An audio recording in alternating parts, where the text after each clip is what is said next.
नमस्कार, जय हिंद, जय भारत। भारतीय अवाम ताकत दल अपने भारतीय भाई बहनों अर्थात अपने देश भारत की जनता अर्थात अपनी भारतीय अवाम से भारतीयता आधारित आपसी श्रद्धा, भारतीयता आधारित आपसी स्नेह, भारतीयता आधारित आपसी प्रेम, भारतीयता आधारित आपसी अखलाक मोहब्बत, भारतीयता आधारित आपसी सहयोग, भारतीयता आधारित आपसी सम्मान, भारतीयता आधारित आपसी एकता, भारतीयता आधारित आपसी भाईचारा तथा भारतीयता आधारित आपसी सद्भाव को समझने व उसे आत्मसात करके वैसा ही आचरण एवं व्यवहार करने हेतु और इसके पूरे देश में प्रचार प्रसार करने हेतु और इसकी अहमियत और महत्व को प्रत्येक देशवासी को समझाकर उसे अपनाते हुए वैसा ही आचरण एवं व्यवहार करने हेतु और प्रत्येक देशवासी को अपना ही भारतीय भाई बहन मानकर समझकर अपनाकर उनके साथ वैसा ही और उसी अनुसार आचरण एवं व्यवहार करने हेतु सतत सदैव और हमेशा अदब के साथ आदर के साथ अर्ज करता है, विनती करता है। अब हम लोग छोटे छोटे कुछ प्रकरण पर चर्चा करके फिर मुख्य विषय पर आ जाते हैं। 15 अगस्त पर हमारे माननीय प्रधानमंत्री श्री मोदी जी का भाषण का कुछ अंश किसी टीवी चैनल पर देख रहा था। वो ये कह रहे थे कि गलवान में हमारी फौज ने जो दुश्मन की सेना ने हमारे देश पर संप्रभुता पर आक्रमण किया था उसका मुंह तोड़ जवाब दिया। ऐसे ही है,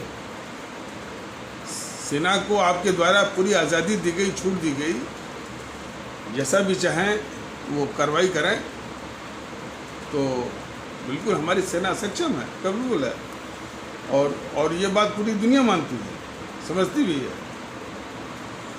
लेकिन मुख्य मुद्दा इसके आगे है। ये तो रहा सीमाओं पर हमारी फौज, दुश्मन की सेना जो हमारे देश पर जब आक्रमण करती है तो हमारी फौज ये समझती है कि यह हमारे देश की संप्रभुता पर, सार्वभौमिकता पर, सॉवरेनिटी पर सीधा आक्रमण है। तो दुश्मन की सेना को वहीं पर हमारी फौज निपटा देती है। अब देश के अंदर आइए, देश के अंदर एक शख्स ने अपने गिरोह के साथ, जिसका नाम है कन्हैया कुमार, एक प्रोमिनेंट और लीडिंग या मूर्धन्य शिक्षण संस्थान JNU जवाहरलाल नेहरू विश्वविद्यालय के प्रांगण से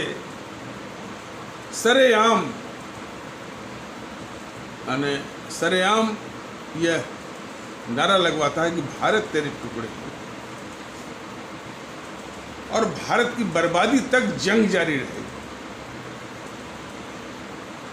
आदरणीय मोदी जी, बताइए क्या यह हमारे देश की संप्रभुता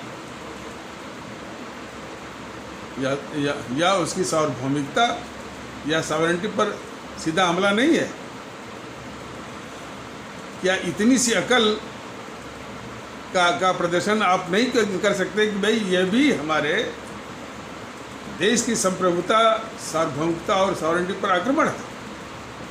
और आपके सिपह सालार जो सलाहकार लोग हैं उनको भी जानना चाहिए। कम से कम वो भी आपको सलाह दे दिए होते कि भाई इस तरह का जो नारा है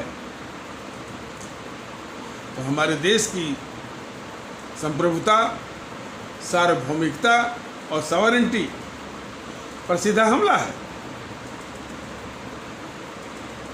अब आपने अपने अकल का प्रदर्शन किया कि नहीं किया, और आपके सलाहकार लोगों ने आपको बताया कि नहीं बताया, लेकिन सीधा हमला है। आप भी जान लीजिए, आपके सलाहकार भी जान लीजिए। चूँकि उसी भाव में आपने वहाँ कहा था, और वैसे भी आप कहें न कहें ये सीधा हमला होता ही है। लेकिन आपने क्या किया, उसको जानबूझ करके अदालती प्रक्रिया में उलझा दिया, जुडिशियल प्रोसेस में उसको उलझा दिया, जो अदालती प्रक्रिया में उसको उलझा दिया। तो 36 महीने में उसकी चार्जशीट बनी। उसके बाद ये जो गद्दार केजरीवाल है, उस फाइल को लेकर के 8 या 9 महीने उस फाइल पर बैठ गए। देखिए, कोई भी अपने देश में यदि इस तरह का नारा लगाता है कि भारत तेरे टुकड़े होंगे, जरा हमारे उन अमर शहीदों को जरा याद करिए मोदी जी। राष्ट्रभक्त शिरोमणि नेताजी सुभाष चंद्र बोस, शहीद आजम भगत सिंह, अमर शहीद चंद्रशेखर आज़ाद, अमर शहीद अशफाक उल्लाह, अमर शहीद खुदीराम बोस, अमर शहीद सुब्रमण्यम भारती, अमर शहीद श्रीमती रानी लक्ष्मीबाई, अमर शहीद श्रीमती रानी चंद्रिमा, अमर शहीद श्रीमती रानी गडलियो की कुर्बानी और शहादत, जिनकी कुर्बानी शहादत की बदौलत हमको, आप सभी को आज़ादी मिली और तभी आप प्रधानमंत्री भी बन पाए हैं। तो उनके जज्बे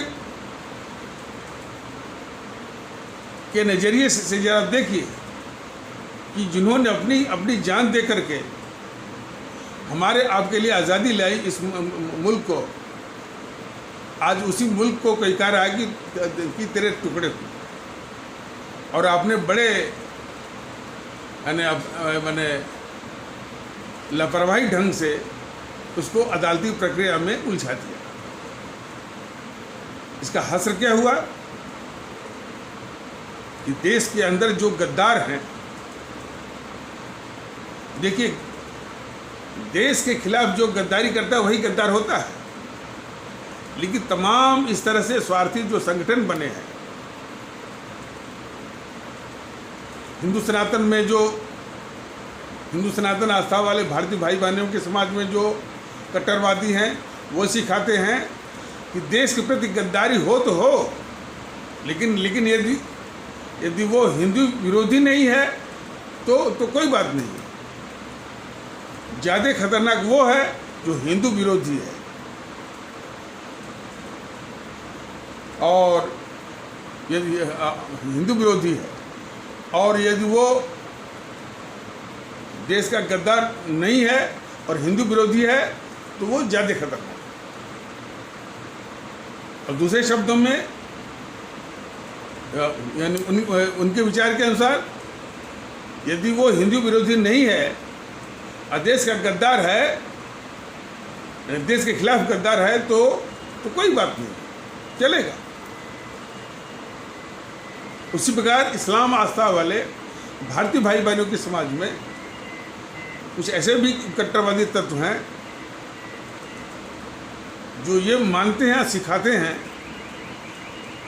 कि देश के खिलाफ कोई गद्दारी करता है तो उतनी गंभीर बात नहीं है, चलेगा। लेकिन यदि इस्लाम का विरोधी है तो वो बहुत खतरनाक है। या दूसरे शब्दों में, यदि इस्लाम का विरोधी नहीं है और देश के साथ गद्दारी करता है तो चलेगा। उनके लिए खतरा कौन है कि यदि देश के खिलाफ यदि गद्दार नहीं है, इस्लाम का विरोधी उनकी नज़रों में है, तो वो ज़्यादा खतरनाक।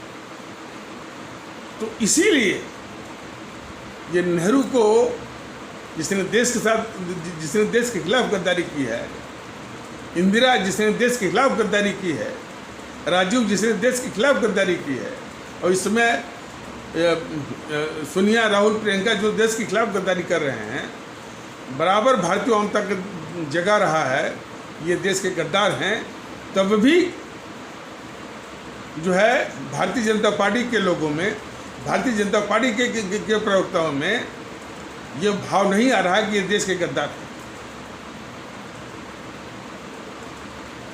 उनके YouTube पर जरा कमेंटों की भाषा जरा पढ़िए, बराबर हिंदू विरोधी, हिंदू विरोधी, हिंदू विरोधी। और मैं समझता हूँ किसी प्रकार जो इस्लाम आस्था वाले भारतीय भाई बहनों के समाज के जो कट्टर किस्म के भी, वो भी बोलते होंगे इस्लाम विरोधी, इस्लाम विरोधी, कुरान विरोधी, कुरान विरोधी।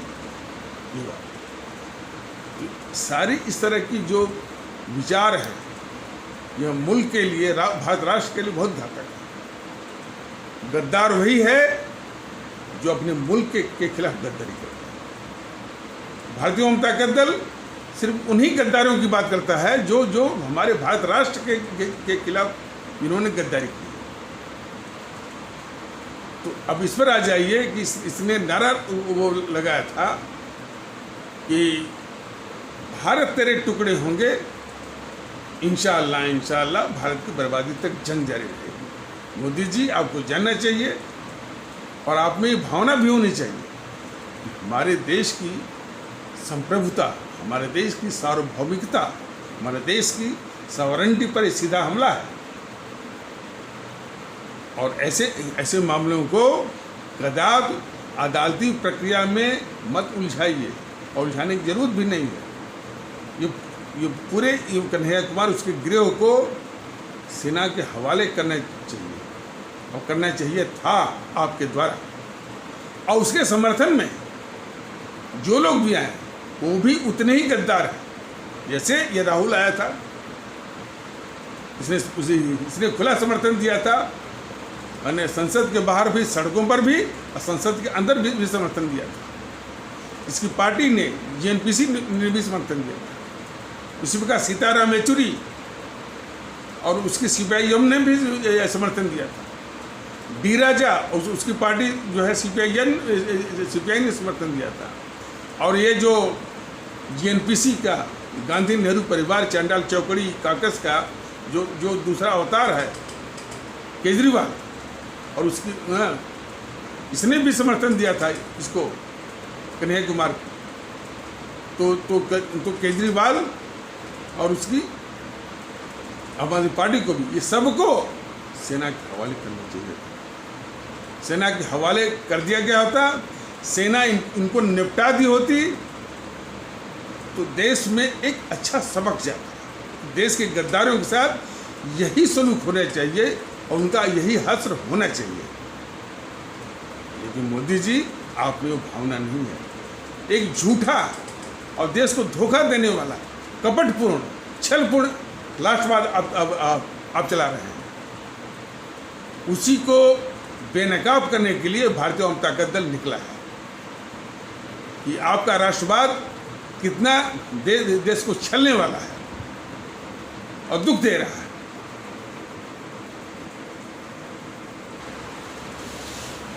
कन्हैया कुमार गिरोह जिसने नारा लगाया, भारत तेरे टुकड़े होंगे, इंशाअल्लाह इंशाअल्लाह भारत की बर्बादी तक जंग जारी रहेगी, वो गिरोह और उसके समर्थन में राहुल और उसकी पार्टी JNPC तो आप सभी लोग जान गए होंगे, बार बार कहा जाता है गांधी नेहरू परिवार चांडाल चौकड़ी काकस, जिसको आप सभी लोग भ्रम भूल और गलती से कांग्रेस कर रहे हैं अभी भी। और ये सीताराम येचुरी और उनकी CPIM, डी राजा उनकी पार्टी CPI और JNPC का अवतार ये केजरीवाल और उसकी आम आदमी पार्टी को सेना के हवाले न करके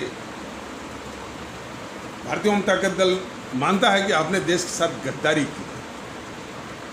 गद्दारों को सेना के हवाले न करना भी देश के खिलाफ गद्दारी है, और इसीलिए इनकी गद्दारी रुकी भी नहीं। आपकी आंख खुली कि नहीं खुली, हर मौके CAA पर जो जो जो जो हमारे देश के, हमारे भारतीय समाज के कुछ लोगों को भड़काना, असामाजिक हिंसक तत्वों द्वारा हिंसा, आगजनी, तोड़फोड़ करवाना और देश को अस्थिरता के की आग में झोंकना, यही लोग हैं। तभी आप आंख नहीं खुली। और ये उल्टे आपके ऊपर आरोप लगाए, हिंसा इन लोगों ने कराई, भड़काए ये लोग, उल्टे आपके ऊपर आरोप लगाए और आप उल्टे आरोप आपने स्वीकार किया। ये आपका कौन सा मंसूबा है, यह देश समझ नहीं पा रहा। लेकिन जो भी मंसूबा आपका हो, देश के गद्दारों के आगे घुटने टेकना भी गद्दारी है। ये भारतीय ममता गद्दल सीधे आपको वो आईना दिखाना चाहता है और अपने आदरणीय भारतीय भाई बहनों को बताना भी चाहता है कि मुल्क के साथ यही गद्दारी होती है।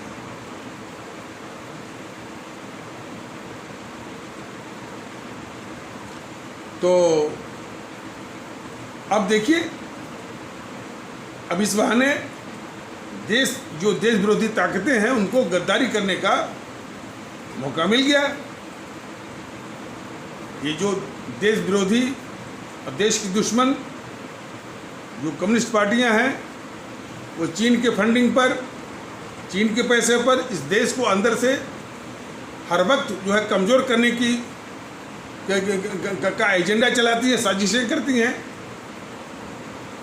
तो उसी कम्युनिस्ट पार्टी ने उस कन्हैया कुमार जो नारा लगा कि भारत तेरे टुकड़े होंगे, इंशाअल्लाह भारत की बर्बादी तक जंग जारी रहेगी, तो उसको संसदीय चुनाव लड़ने के लिए टिकट दे दिया बेगूसराय बिहार से। अच्छा हाँ, सुनने में आया कि शायद उसको एमएलए का भी टिकट, जो बिहार का चुनाव आ रहा, फिर उसी कम्युनिस्ट पार्टी ने उसी बेगूसराय से फिर टिकट दिया। मोदी जी, आपको शर्म आनी चाहिए कि जो भारत तेरे टुकड़े होंगे इंशाअल्लाह उसको चुनाव लड़ने का वो टिकट दिया जा रहा है। अब तक तो देश भुगत रहा था कि अपराधियों को टिकट मिल रहा था। अब जो कह रहा है, जो हमारे देश की संप्रभुता पर, हमारे देश की सार्वभौमिकता पर, हमारे देश की सॉवरेनिटी पर जो हमला कर रहा है, उसको टिकट दिया जा रहा है। मोदी जी, क्या कर रहे हैं आप? आपका राष्ट्रवाद क्या कर रहा है? तो जो राष्ट्रवाद का मुखौटा पहने हुए हैं, ये बहुत ही छलावा है और बहुत ही कपटपूर्ण है, धोखेबाज है। और देश और the nation is bleeding under your fictitious राष्ट्रवाद। ये देश जो है अंदर से बहुत लहूलुहान है आपके राष्ट्रवाद के चलते। तो अब उसको 2019 के चुनाव में इस गद्दार कम्युनिस्ट वालों ने उसको टिकट दे दी। और फिर और भी गद्दारों को मौका मिला। बॉलीवुड का कौन, वो गद्दार जावेद अख्तर और उसकी बीवी गद्दार शबाना आजमी, दोनों उस जो कन्हैया कुमार था गद्दार, उसके पक्ष में चुनाव प्रचार करने के लिए आए थे। और ये बॉलीवुड यानी इन दोनों को निकाला भी नहीं, इन दोनों गद्दार को निकाला भी नहीं। अभी विज्ञापन भी आ रहा है। देखिए, गद्दारी का जो कैंसर है वो कहाँ तक फैला हुआ है, यह पूरे देश को दिखने की। अब उस गद्दार जावेद अख्तर का विज्ञापन भी आता है। किसी इंटरव्यू में ये गद्दार जो है वो शबाना आजमी दिखती है। बॉलीवुड का ये शाहरुख अब तो स्पष्ट हो गया कि यानी भारत विरोधी जो शक्तियां बाहर हैं या जिनके व्यापार हैं, उसमें इसकी हिस्सेदारी है शाहरुख की। आमिर खान कहाँ गया? टर्की ने ही जो है सीएए पर, सभी पर जो बिल्कुल भारत विरोधी वो हमेशा जो है इस देश को बदनाम करने के लिए हमेशा वो वक्तव्य वो कौन अर्दोगन करके है कोई वहाँ का राष्ट्रपति, वो कहता रहता है। तो वही भारत विरोधी टर्की में गया आमिर खान, लेकिन बात यहीं तक नहीं है, उसको वीज़ा, टर्की जाने का वीज़ा किसने दिया, किसने दिलवाया? मोदी जी, आपकी सरकार ने दिलवाया, या आपकी जानकारी में भी हो सकता है। आप सजग होते, आपकी सरकार सजग होती तो आमिर खान जैसे लोगों को टर्की जाने का वीज़ा कदापि नहीं मिला।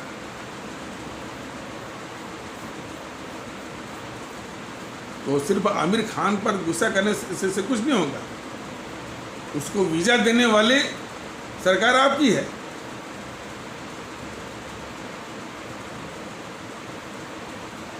तो उसी प्रकार जो है ये शाहरुख का है, शाहरुख का विज्ञापन, शाहरुख की फिल्में चल रही हैं, ये गद्दार है देश का, तब भी चल रही हैं।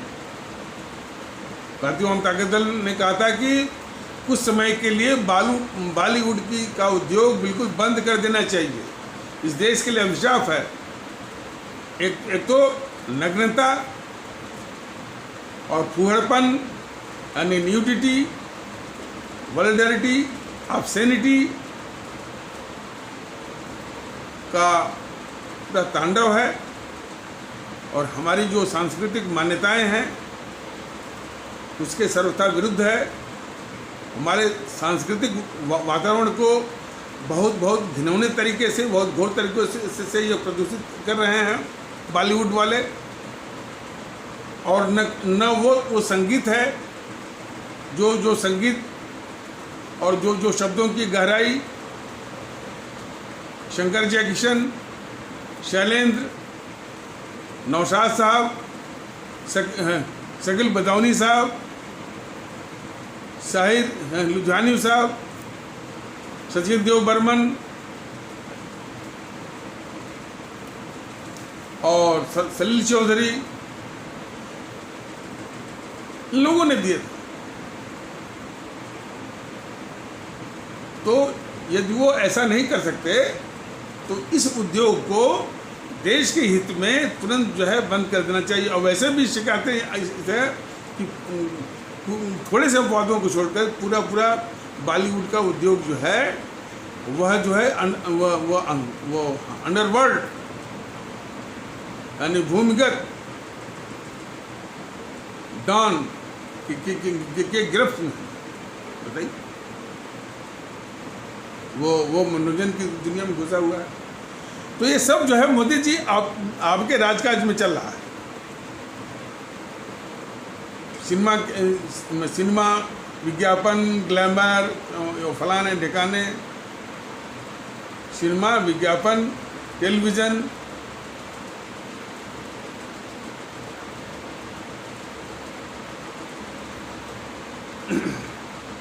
यानी सिनेमा जगत, टेलीविज़न जगत, विज्ञापन जगत और ग्लैमर जगत में जो ये नग्नता, फूहड़पन हमारी इस मुल्क की सांस्कृतिक मान्यताओं की जड़ खोदने वाली नग्नता, नारी सम्मान जो है हमारी सांस्कृतिक मान्यताओं का मूल है, उसको लेकर के जो है इन सबों का क्या नजरिया, विज्ञापन के लिए, अपना माल बिकवाने के लिए किस तरह से पेश करते हैं। तो ये सब कुछ जो है मोदी जी आपके हम नहीं कहते कि आप ही शासन में हो रहा, ये जीएनपीसी भी यही पालती रही है, क्योंकि आपसे बड़ी उम्मीद थी और आप तो भारतीय सांस्कृतिक राष्ट्रवाद की बात लेके आए थे और आपने पूरा उसको तहस नहस करवा दिया। आपकी जो इंफॉर्मेशन एंड ब्रॉडकास्टिंग मिनिस्ट्री है क्या कर रही है इस पर?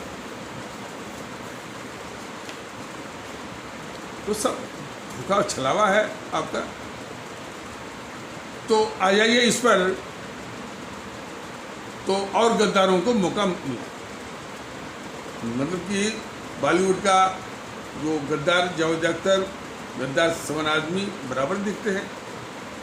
विज्ञापन वाले नहीं वो रोकते हैं इसको। शाहरुख को वो शाहरुख का भी बहिष्कार नहीं हुआ,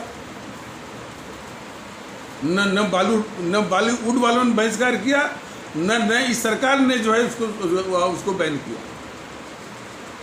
वही हाल आमिर खान का है, वही हाल जो है वो नासिरुद्दीन शाह का है। और वही थोड़ी है, वो विनोद कश्यप है, अनिल कपूर है, वो दीपिका पादुकोण है, कौन महेश भट्ट है, उसकी बेटी है आलिया भट्ट, सब वही करण जौहर है, सब हैं। तो इनको बिल्कुल बैन कर देना चाहिए। और वैसे तो अच्छा तो यह है कि पूरी बॉलीवुड उद्योग को ही बंद करना चाहिए, जब तक कि वो इस बात का भरोसा न दिलाएं इस देश को कि वो स्वस्थ मनोरंजन इस मुल्क को और इस देश के आदरणीय भाई बहनों को दे पाए। तभी जा कर के इस बॉलीवुड उद्योग को मनोरंजन के लिए उनको अनुमति दी जाए चलने के। तो खैर, अब इसके बाद ये न्यूज़ 18 का, इसके बाद न्यूज़ 18 इंडिया टीवी चैनल का एक एंकर है किशोर अजवानी। उसी गद्दार कन्हैया कुमार से जिसने नारा लगाया कि भारत तेरे टुकड़े होंगे, इंशाअल्लाह भारत बर्बादी तक जंग जारी रहेगी, उससे ये टॉक शो चल रहा है। देखिए मोदी जी खास करके आप देखिए, यानी देश के गद्दारों को आपने मौका दिया देश के खिलाफ गद्दारी करने का। और इसकी मानसिकता जो किशोर अजवानी है, इसकी मानसिकता को जरा हमारे आदरणीय भारतीय भाई बहन जरा पढ़े इसको। उस टॉक शो में ये कह रहा है कि अरे भाई, यदि किसी ने कह ही दिया कि भारत तेरे टुकड़े होंगे, तो इसमें नाराज होने वाली बात कौन सी है? कहने से कोई देश का टुकड़ा तो हुआ नहीं, इसकी मानसिकता नहीं। इसलिए भारतीय जनता दल ने इसी यूट्यूब के माध्यम से 2-3 बार उसको कहा है कि ओ गद्दार किशोर अजवानी, तुम कह रहे हो कि इसमें वो नाराज होने वाली बात कौन सी है? यदि किसी ने कह दिया कि भारत तेरे टुकड़े होंगे, तो टुकड़ा तो हुआ नहीं। तो यदि तुम्हारे सामने कोई सिरफिरा व्यक्ति तुम्हारी माँ बहन की गाली देने लगे, तो क्या तुमको गुस्सा नहीं आएगा, क्रोध नहीं आएगा, तुम्हारे मन में उबाल नहीं आएगा, तुम्हारा खून नहीं खौलेगा? जरूर ऐसा होगा। जब तुम्हारी माँ बहन को गाली देगा तो तुम्हारा खून भी खोलेगा, उबाल भी आएगा, तुम्हें गुस्सा भी आएगा, क्रोध भी आएगा, क्योंकि वो तुम्हारा व्यक्तिगत मामला है। और जबकि गाली देने वाले ने तुम्हारे परिवार के साथ या तुम्हारी माँ बहन के साथ वैसा कुछ किया नहीं जो जैसा क्योंकि वो गाली दे रहा है। सवाल इस बात का है कि किशोर अजवानी गद्दार, ये तुम बता कि जब व्यक्तिगत बात हो तो कोई और पैमाना, जहाँ मुल्क की बात हो तो कोई बात नहीं। इसलिए भारतीय जनता दल कहता है, शायद इसका मालिक शायद मुकेश अंबानी है, सुनने में आया है। मुकेश अंबानी से भी ये भारतीय जनता दल कह रहा है कि तुरंत इसको निकाला जाए। मुकेश अंबानी की से मुलाकात कभी भारतीय जनता दल की होगी, सबसे पहले पूछेगा कि मुकेश अंबानी आप इसकी गद्दारी में शामिल क्यों हो रहे हैं? इस गद्दार एंकर या जर्नलिस्ट या पत्रकार इसको तुरंत बाहर करे, ताकि ताकि ताकि देश समझे कि ऐसे पत्रकारों की सजा क्या होती है। जो ये कह रहा है कि जो जिसने कहा कि यदि किसी ने कह दिया कि भारत तेरे टुकड़े होंगे तो इसमें नाराज होने वाली बात कौन सी है? टुकड़ा तो हुआ है भारत का। और इसके अब ये बात यही थी तभी फिर इसके बाद न्यूज़ 24 कौन है? उसकी मालकिन कौन है? अनुराधा प्रसाद है। अनुराधा प्रसाद कौन है? राजीव शुक्ला कौन है? राजीव शुक्ला की बीवी है। राजीव शुक्ला कौन है? वो जेएनपीसी का चमचा है। और अनुराधा प्रसाद रविशंकर प्रसाद जो हमारे कानून मंत्री हैं उनकी बहन भी है। ये गठजोड़ देख लीजिए बीजेपी और जेएनपीसी का।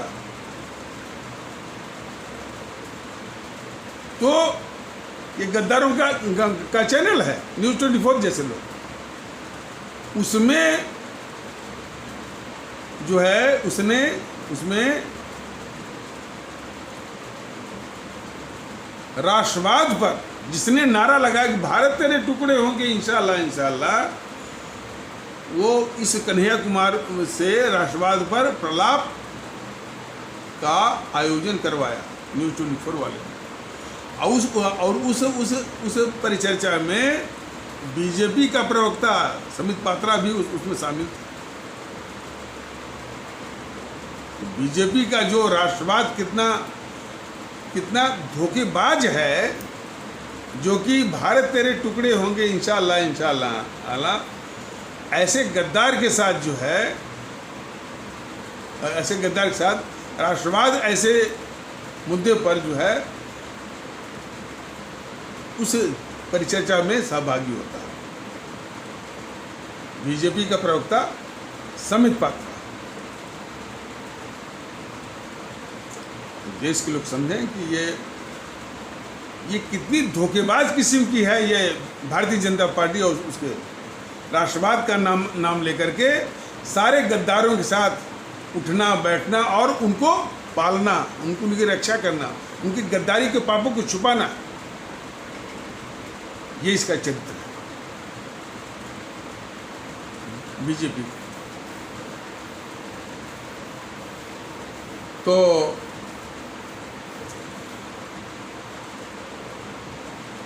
ये उनका मोदी जी आपने कन्याकुमारी गिरोह को जिसने कि जेएनयू के प्रांगण से नारा लगाया कि भारत तेरे टुकड़े होंगे इंशाअल्लाह इंशाअल्लाह, भारत की बर्बादी तक जंग जारी रहेगी, उसको आपने सेना के हवाले न करके अपने इतने गद्दारों को देश के खिलाफ गद्दारी करने का मौका दिया। और जब आपने उसको अदालती प्रक्रिया में उलझाया तो 36 महीने में वो चार्जशीट बनी। और इसके बाद वही गद्दार केजरीवाल जो जेएनपीसी जो इस देश की सबसे बड़ी गद्दार है, उसी का अवतार है वो केजरीवाल, वो उस फाइल को लेकर के 8-9 महीने में बैठ गया। तो देश विरोधी जितनी भी ताकतें हैं, जितने गद्दार हैं, उनको गद्दारी करने का मौका आपने दिया है। और ऊपर से नाटकीय रूप से भाषण कर रहे हैं कि हमारी सेना ने दुश्मन की सेना को जवाब इसलिए दिया कि वो दुश्मन की सेना ने हमारे देश की संप्रभुता पर, हमारे सार्वभौमिकता पर, हमारे सॉवरेनिटी पर आक्रमण किया था, इसलिए उसने उसको जवाब दिया और निपटा दिया। और वही काम आपकी सरकार को करना चाहिए था, आपको करना चाहिए था,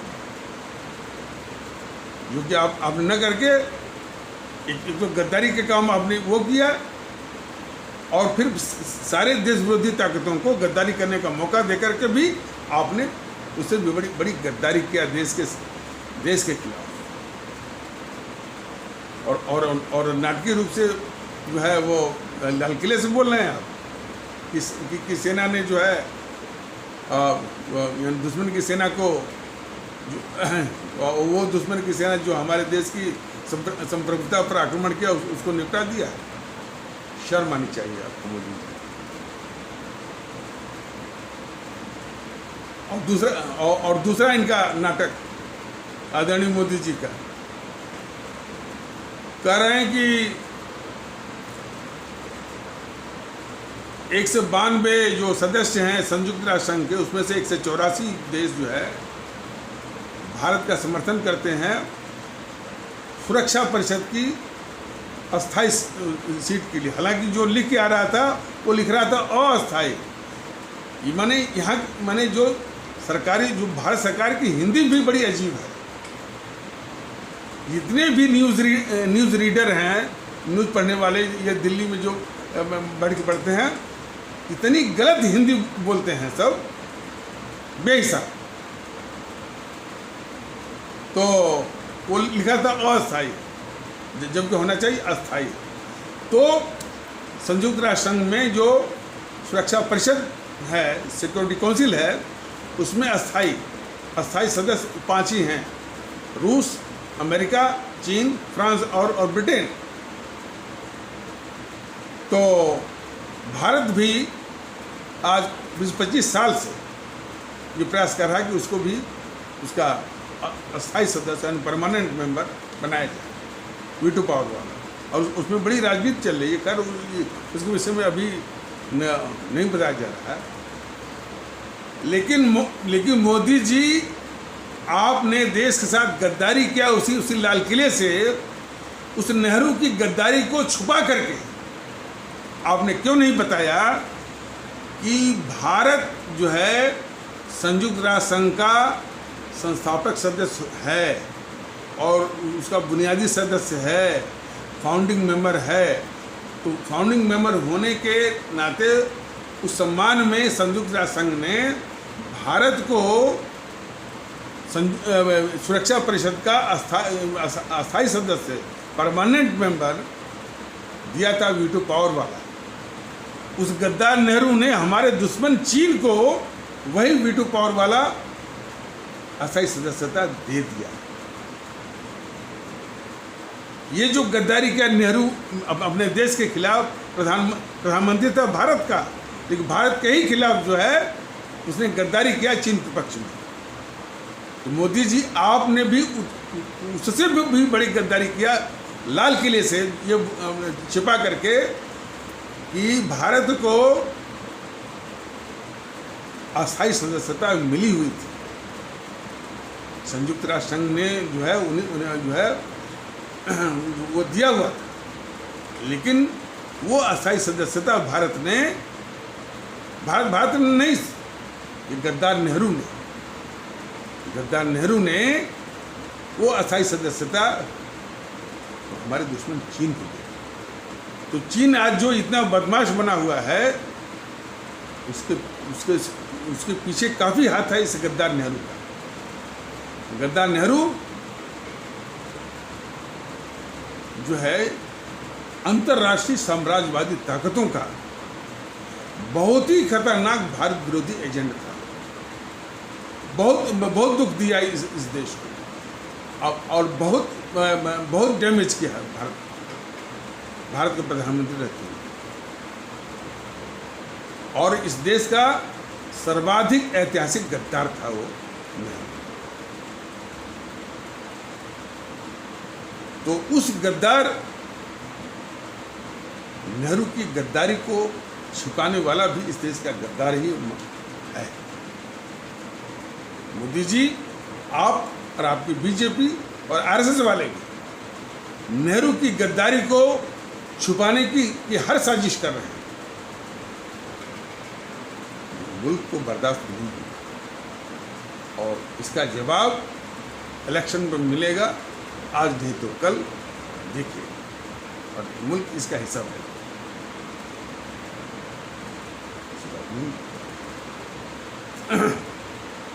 मुल्क इसका हिसाब लेगा, जरूर लेगा।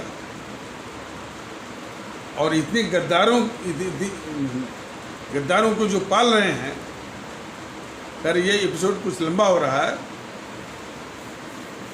देश की गद्दार जीएनपीसी, देश की लूटने वाली जीएनपीसी, इतने भ्रष्टाचार, इतनी लूट मचाई थी कम से कम 2004 और 2014 के बीच वाली, देश को बड़ी आशा थी कि भाई आप इन देश के लुटेरों को उनके अंजाम तक पहुंचाएंगे, इनके काला धन का पता करेंगे। लेकिन मोदी जी ऐसे आशा लगाने वालों के आशा पर आपने पानी फेरते हुए सारे उनके घोटालों को आप खा गए, निगल गए। आपकी सांस नहीं आ रही है, आपकी घिघी बंद हो गई है। ये गद्दारी है आपकी वो मुल्क के खिलाफ। और भी खुलासा और भी विस्तार से और भी एपिसोड में अपने आदरणीय भारतीय भाई बहनों को बताया जाएगा। और इसी आवश्यक शब्दों के साथ इस आवश्यक परिचर्चा को यहीं पर विराम दिया जाता है। तब तक के लिए नमस्कार, जय हिंद, जय भारत।